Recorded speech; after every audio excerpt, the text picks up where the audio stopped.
Hi friends, रउआ सब कैसन बानी। हमरा उम्मीद बा कि रउआ सब अच्छा होखे। आई हम सिंगर सीमा शिवानी रउआ सब के एगो सैड सॉन्ग से मनोरंजन करतानी, तो रउआ सब जरूर सुनी। अच्छा लगे तो लाइक कमेंट शेयर जरूर करें। जा जाइबू त जा ए सनम, देके जिंदगी भा खातिर जखम,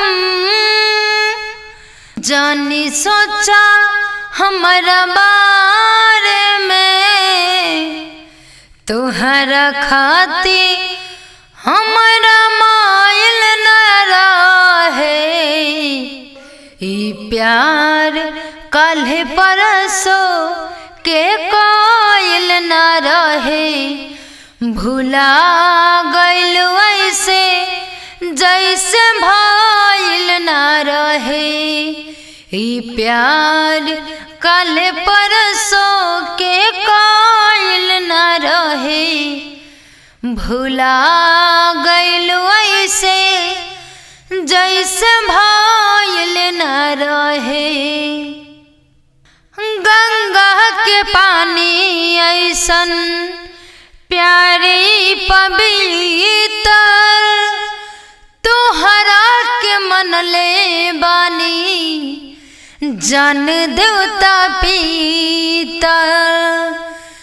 तोह से पहले केहू दिल में हमारा आइल चाहे गाइल ना रहे।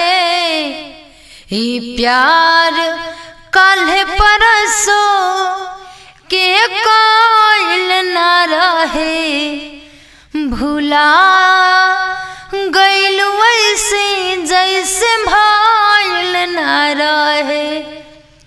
ई प्यार कल परसो के कोइल ना रहे, भुला गइल ऐसे जैसे भइल ना रहे। Tata bye bye, love you.